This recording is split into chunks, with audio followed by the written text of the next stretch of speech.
Hello YouTube and welcome back to Allie's Wonderland Creations. I am Alice Seraphin and I am a Stampin' Up! Demonstrator here in the Pacific Northwest in a little place called Belfair, Washington, my Hickville, USA, and I am so happy to say that. I love living here. I really do. Lived here for extremely a long time. My children have known no other home. We actually moved here right after my daughter turned 1 year old. So that's how long I've lived here. So welcome to my channel, everybody. So this is March 2025's Paper Pumpkin Alternative video number 12. Yes, we are getting there. So this kit is called Daydream and it is dreamy with the big old bumblebee. I love this bumblebee, guys. This bumblebee makes me smile every time I see it, I stamp it. It just makes me smile. So you could have done these 3 cards and you would have gotten 3 different envelopes, which was very interesting and I love that. This QR code would lead you to a video to show you how to put this kit together as it was designed. As always, there was a visual of everything in the kit, except this time there is the additional stamp set that is missing in the visual. Down here it lists the coordinating colors and videos 1 through 5. I show you everything that comes into the kit, and then after that we just mosey along.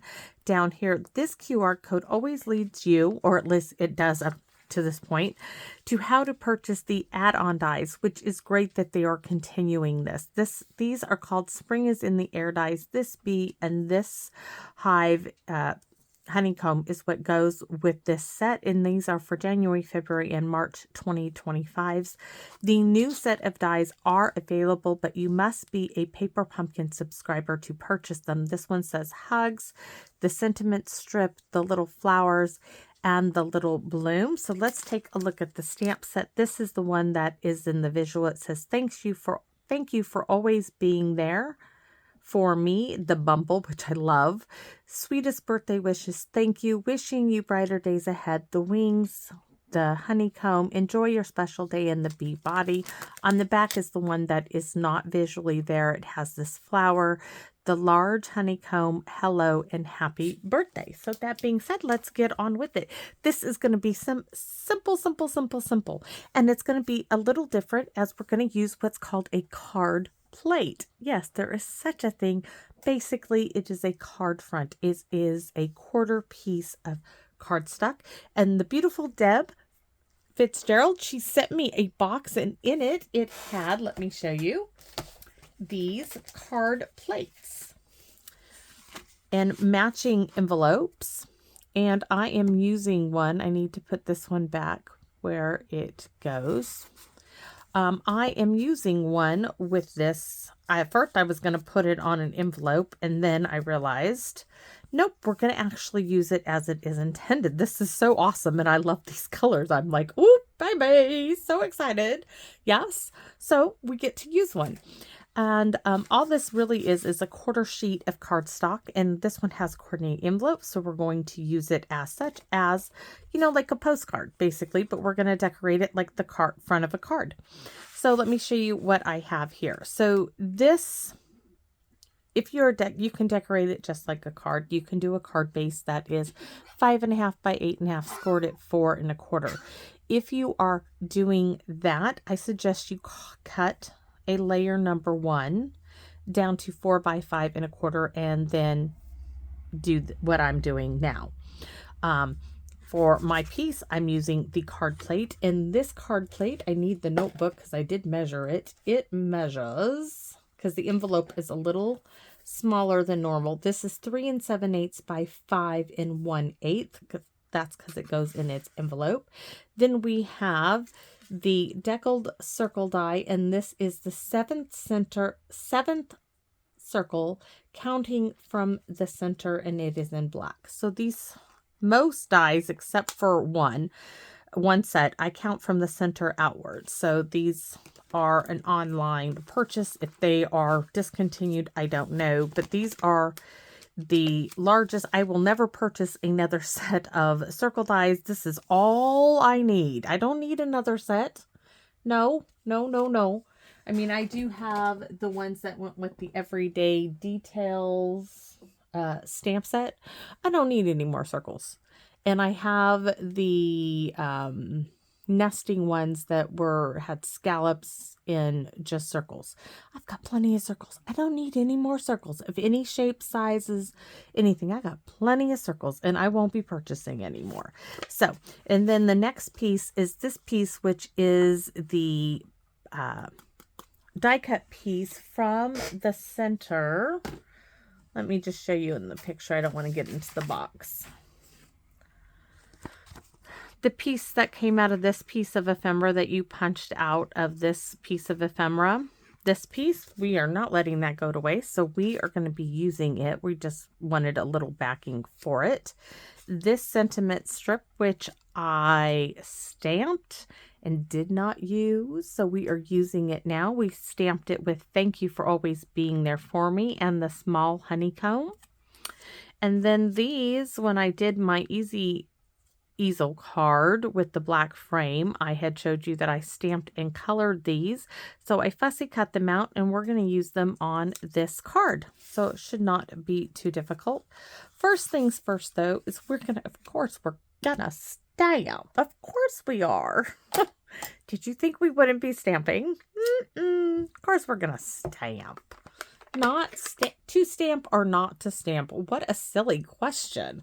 Of course we're going to stamp. I got to move my tea. All right. But we are going to stamp full strength on the circle, because we're going to stamp off and then stamp again on the other part. So I want to stamp right in the center, because then I'm going to bring in some soft seafoam. Yes, I know. But the reason why I colored that with the greenery, the pale green around the outside, is because I thought it would go with soft seafoam, and then I didn't end up using the soft seafoam. So now we're going to use the soft seafoam as well. Now I can see here I want a little bit more of the honeycomb, like right here on the edge, because it just needs to look like it flows that way. And I think there needs to be a little bit there. That makes me happy, happy, happy. I'm not going to close it up because we're going to need it again. Just hopefully I don't get my sleeves on it. And this was a gorgeous, gorgeous, gorgeous day. And then the rain came. And I'm just saying, bring it on. It's okay. But it started out. It started out sunny, and I was all excited this morning. Okay, so I'm going to bring a little bit of soft seafoam onto this. I can't hardly see it. I want a little bit more. I want to see some grain. All this rain is going to bring on, and I might be blending on the yellow of the daffodil, but we're going to, there we go. Swoop it on in there. We're going to bring on the green. Just in and around the honeycomb. And I'm hoping it's going to take up the color that I have around the flowers and around my big old bumble.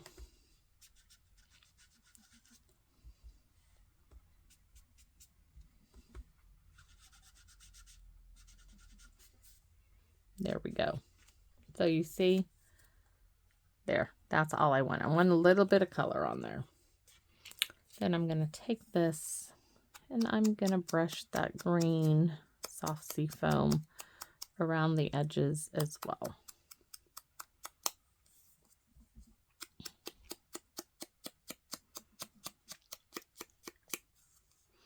I'm going to brush it in where there's room to bring it in a little further. All right, I'm going to leave the soft seafoam for the moment. We're going to bring in our card plate, and I'm looking for some more scratch paper. Might have to bring in some old scratch paper. Do I have a piece? I do, just a little piece. I just need something to stamp. Oh, I wonder I got my mailing out. So for those of you on my mailing list, cards went out today. cards went out today. They did. So we are going to stamp off, because I don't want this to overwhelm my card. We're going to stamp there.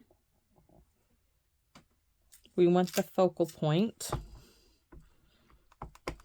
to stay our focal point.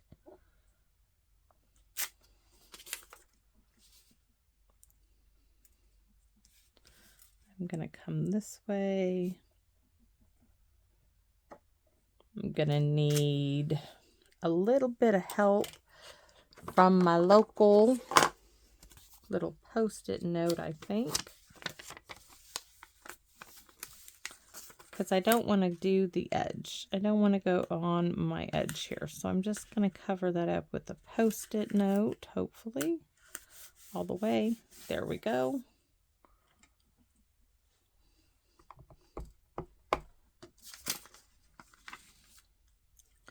We're going to stamp off completely. And, ooh, we're going to have to turn this way some. Maybe, yes.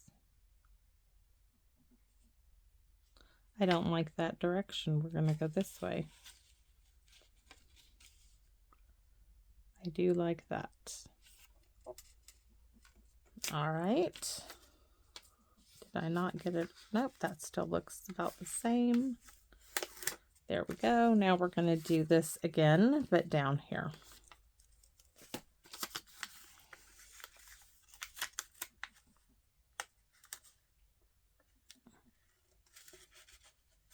I don't want to rub my hand over that yet because that has ink on it. So we're going to add this like probably here. That should be good.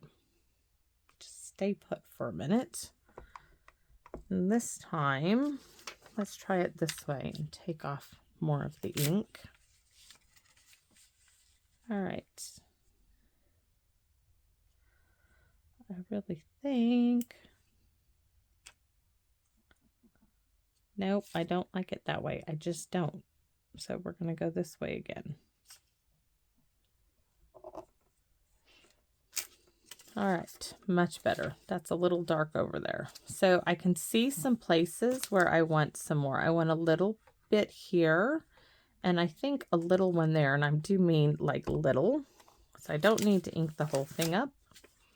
Do need to stamp off really well. Actually, I need this. I need the other side. I want like those. So stamp off really well. I don't need the sticky bit. I just need to hold it in place. Maybe I don't need the sticky bit. Just holding it in place will do if I can get it in place.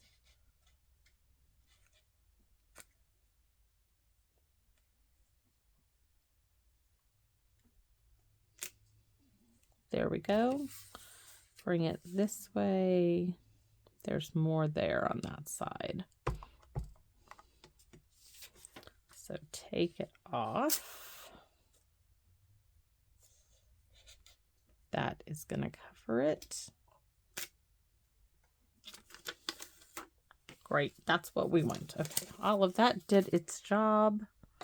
Oh, don't forget the back, because the back is where you're going to write your message, right? So we can do the little one. Where's the little honeycomb? Because the back, remember, we don't have to address this. This is not a postcard. So for the back, we're just going to do this honeycomb and this honeycomb. Why not? We have it. Let's do it. And then we are going to do in black. We might use that. I'm going to set that over there. We are all done with the Daffodil Delight.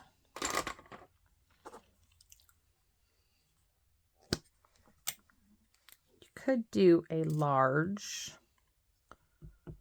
thank you. Got to make sure which way. Okay, this is going to be where my sentiment is, so flip it this way. So we are simply going to put thank you in the center. For some reason, that is just not. Now I'm going to huff on this and stamp it like that. so there we have it. Now we're going to stamp our big old bumble on our, right there. We need the wings. Actually, we could just color this in. Let's just get a marker. Let's just be a little different. So I'm getting the Daffodil Delight. That's Last Lagoon. We don't want that one.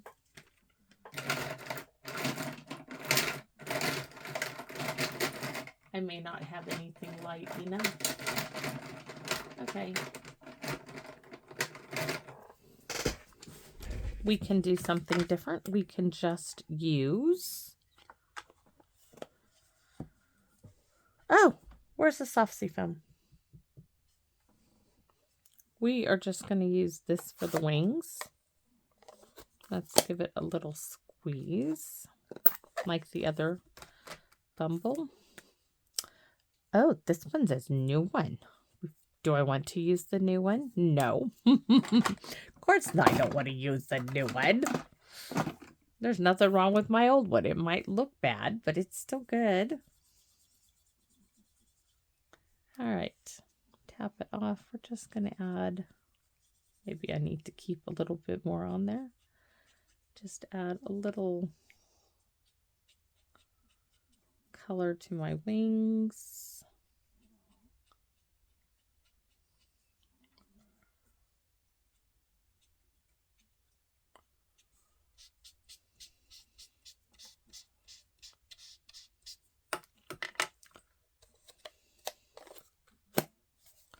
And then we can do the same with the Daffodil Delight.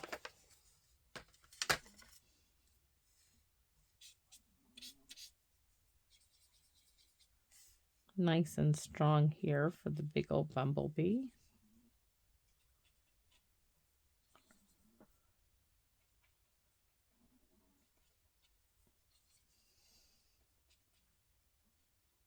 Okay, we're going to be using this again here. So we have that. Didn't need those after all. I don't know why that was in the other drawer.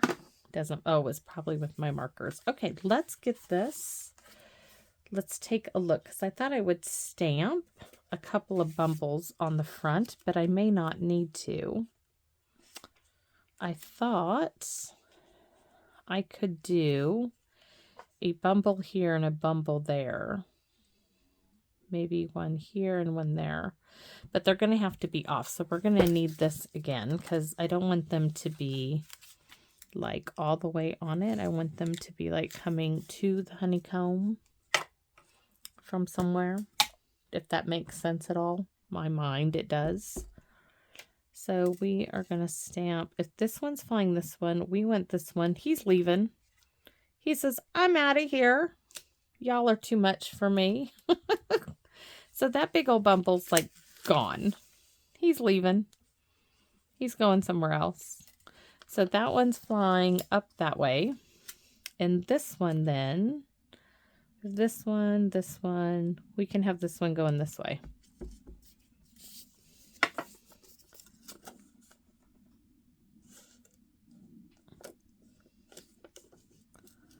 Well, let's try to get it on the actual line, but that might prove to be more difficult. Maybe it'll help if I actually do it here. Okay. So this way, that way, and nope. Nope. This way? Nope, that's the same direction basically. How was I going? Down, this way. This is the direction I want this one in. I'm going to do more of his body on there. There we go. Bumble done. Oh, okay. Before we color this though, before we put that together, let's do our envelope. So we want just, do we want it? I was like, do we want to just do the bee? We're going to do a bee here and a bee there. And then thank you again. I wonder if we can get it. underneath there. Perfect. All right, now we're ready to put this together. Perfect. Check, check. Everything is done. Let's put this together. And I am intending this to be totally flat. So we're going to, oh, I was like, do I want to? No, we're going to, what do? I'm thinking, no, we're going to go ahead and do what I was going to do. I'm having to warm the glue up.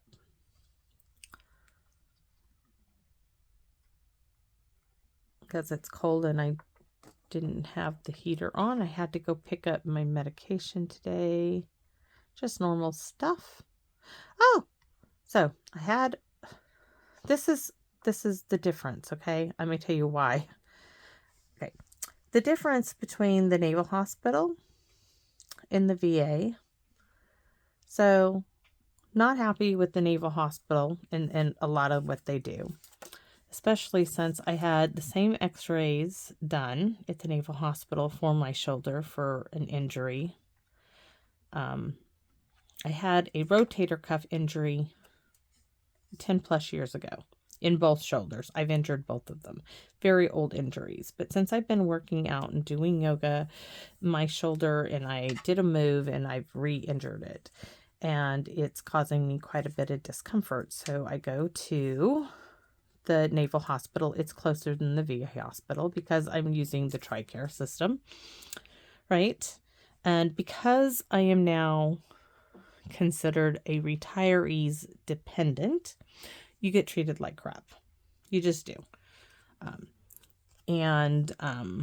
Anyways, so they do x-rays. They don't ever tell me the results. They don't send you anything. So then they tell you, well, they refuse to see you inpatient physical therapy. They want to send you on the outside physical therapy because you are not an active duty dependent. Okay, fine. Thank you for your help. Thank you. And so my husband's like, I'm like, you know what? We're going to go to the VA and get another opinion. So I go through the VA and I just got same x-rays. You know, this doctor sends me a letter stating that they see damage in my left shoulder. They see that I have osteoarthritis in my left shoulder. They, there's not a break or anything like that, where I didn't expect them to see anything like that, but they see the damage. And the good thing is they actually contact me and say, yes, this is what we see in there. Yes, they're sending me now to physical therapy as well.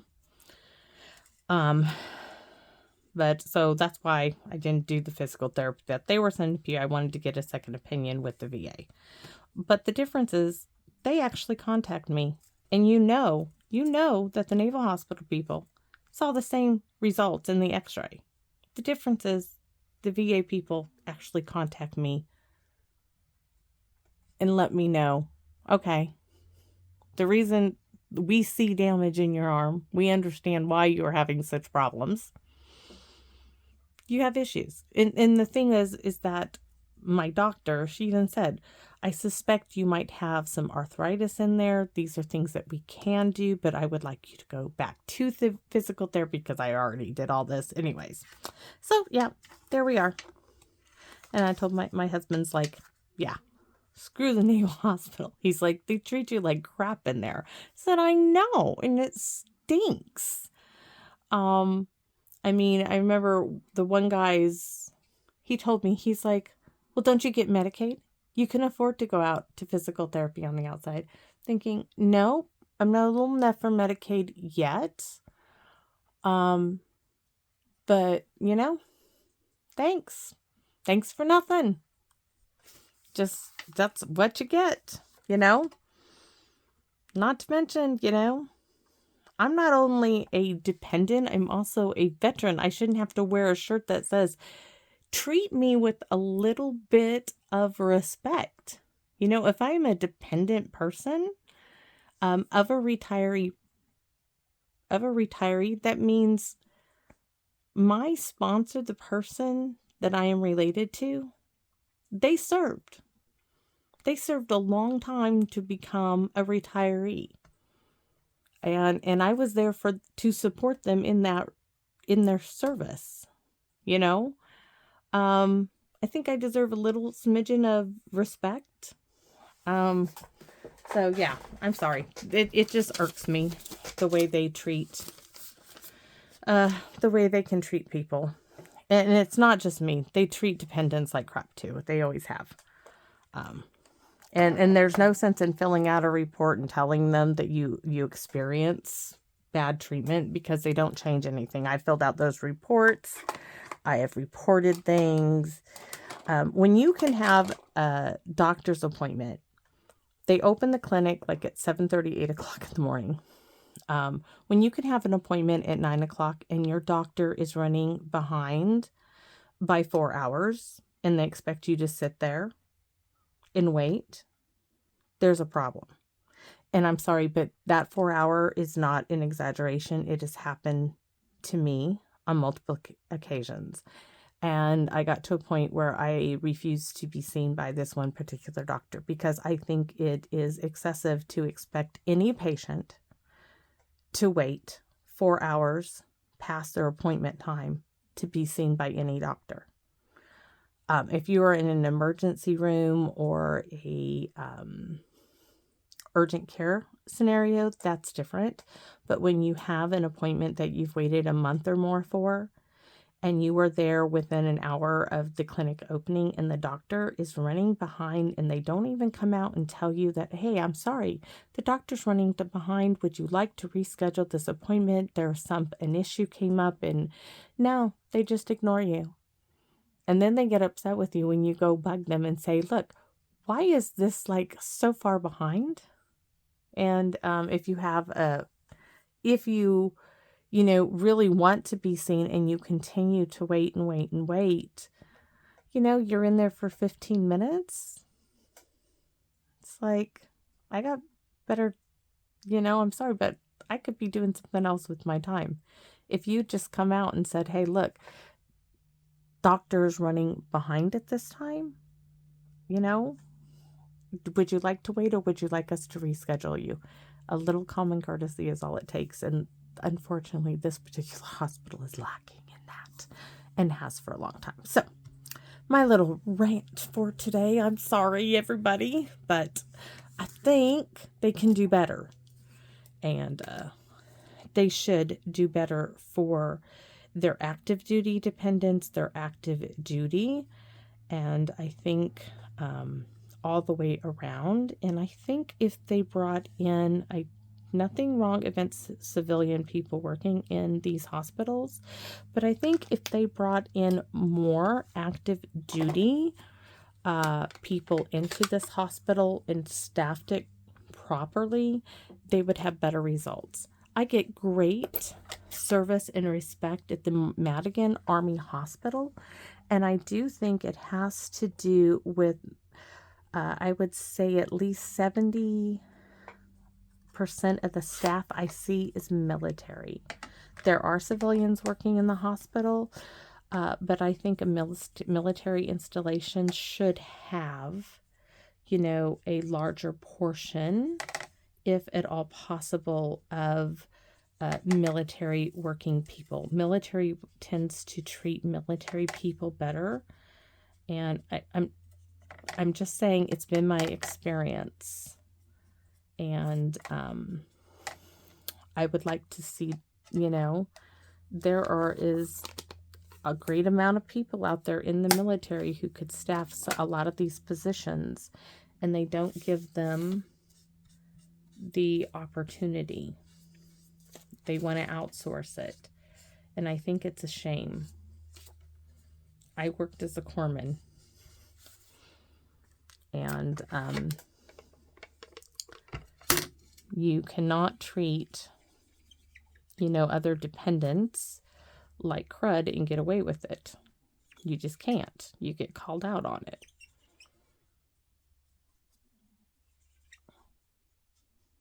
And that's my personal belief, and it's the way, I mean, I've been at this hospital a long time. And I've had to deal with a lot of, you know, a lot of just, I mean, you can go into hospital because you're feeling sick and you feel absolutely awful. And they just sometimes, but then you get those that treat you, you know, you get great doctors and everything else. I'm not saying that there aren't good ones, but I'm saying when you have the service just is not there for, and the sad thing is Naval Hospital is there for service members. So they should get back into thinking, what is the purpose of this facility? The purpose of the facility is to service members and their families. That's why it's there.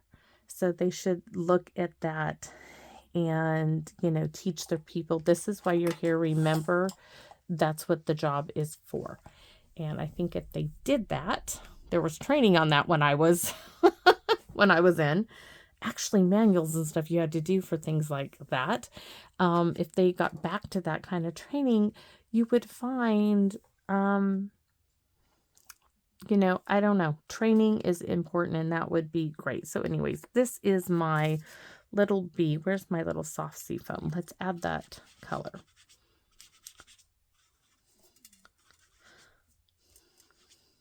I think civilian workers in military hospitals pick up slack where it is slacking, but they should always, if at all possible, first, you know,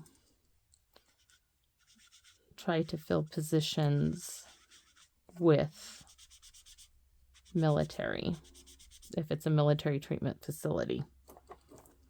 Of course, you get, you know, doctors who go on deployment and stuff, but if it's a military treatment facility, it should be housed with military working people.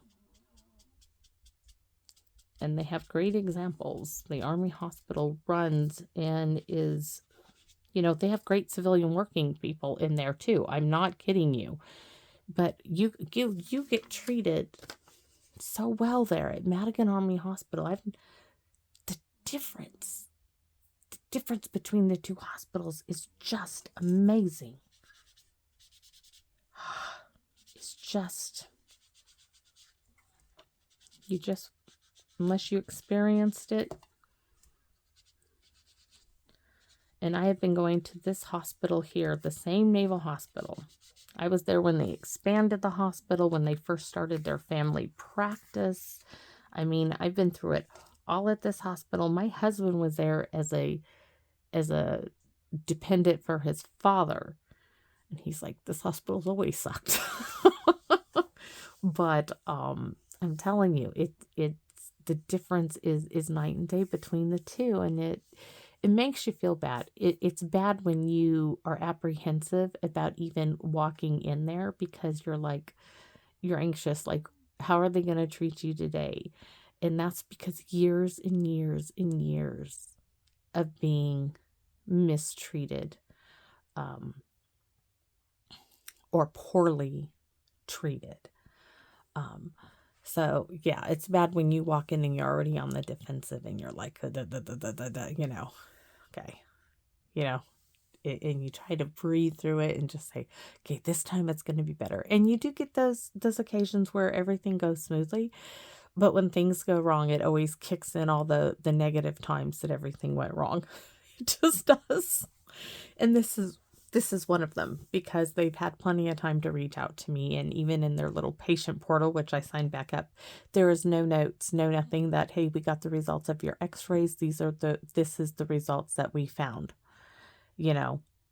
And my PCM with the VA is already like, you know, we told you if we, you know, we found this, these are the steps that we can do, A, B, and C. We can do injections. We can do this, but we really can't wait for you to start your physical therapy and then reassess it. Because I told them I'm not taking medication for my shoulder. There is no I'm not doing medication, just not doing it. But at least I have answers why it is continually becoming more and more of a problem. And I feel like, okay, it's just not my mind, you know, the shoulder has got an issue now that I'm aware of it. Will I take it easier on the shoulder? Yeah. Will I stretch it more? Yeah. But there's nothing you can do with it. So anyways, this is my card. Sorry about my rant there. Card plate. This is so cute. I can't wait if it's going to fit in this adorable little envelope. Look at this. Nothing's going to catch. I love it. Of course, if you get it in there properly, it will close up for all the mail I just stuck out in the mail today. So thanks for watching, everybody, and I hope you all come back and visit me here in my wonderland. Bye-bye for now, everyone.